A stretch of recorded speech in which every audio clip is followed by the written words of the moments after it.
Hey y'all, thank you so much for having me up to speak today. I really appreciate this opportunity to share my experiences. My name is Katrina Rasmussen. I'm a Dallas ISD educator. I'm a mom of 2 Dallas ISD middle school students, and my husband is also a public secondary school teacher. I'm participating in Texas AFT's Respect campaign because education touches every area of my life and the lives of people that I love. From my kids to my students who I care about as my own, to myself, my husband, and my livelihood. We're all in on Texas public education. I can't afford to surrender control of these issues to policymakers who are totally comfortable legislating things that are gonna hurt our kids in our schools. So that's why I'm here. I've been teaching since 2009. I became a teacher during the Great Recession, when Texas schools were facing intense budget cuts and it was difficult to find and secure a teaching position. Over the last decade, we've seen that those cuts have never recovered. We're still 45th in the nation in terms of funding for our students. So we have a lot of work to do. Those who have stayed in the classroom are teaching increased class loads and taking on extra duties at a time when our students really need more support and guidance too.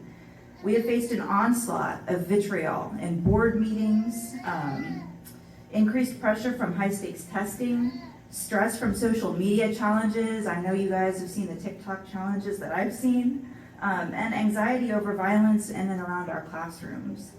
In this atmosphere, amid a global pandemic, I welcomed my high school students back in person full-time for the first time since early spring 2020. When my kids came back, some of them had lost family members. Some of them were facing homelessness. Some of them, like one of my dear students, were working full-time to support their families, and they were trying to Zoom into my class on their breaks from work. When their managers wouldn't let them go, they would send me messages on Remind and ask for flexibility so that they could meet with me after class. Some of my students had been on their own for 1.5 years, and what they needed more than anything was a community that had their backs. Instead, when they returned to campus, we hit the ground testing. We tested more this last year than we have ever tested before. We had to accelerate their learning to make up for lost time. But in doing that, our state forgot to see our kids as the human beings that they are, who deserve love and support from their schools. I lost hours of face-to-face time with my students due to testing.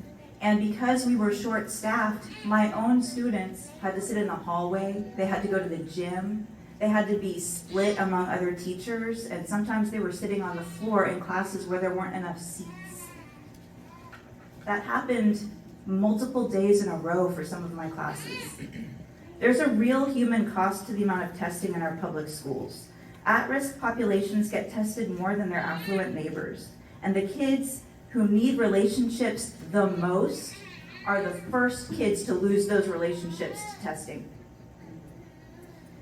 When I finally got to see my classes again after testing for 2 solid weeks, some of my most vulnerable kids had stopped showing up to class. They didn't understand that I'm not in class because I'm proctoring and that I don't have a choice about where I am during the day. They don't understand that the state of Texas values me more as a warm body in a testing room than as an educator. What my students see is that I'm not there for them, and they see that our education system is not there for them either. They see a system that values them more as data points than as people. My students see that the money in our state budget that should be going to enrich their learning experience is going to large testing companies instead. They get moldy food and 6 hours of silent testing in unair-conditioned classrooms while testing companies earn profits. I joined AFT's Respect campaign because education should be human-centered. If our schools are built around what is actually good for kids, they will be safer, happier places for our children and for all of those who serve our children. For me, it came down to the decision to fight for our public schools or to leave teaching completely.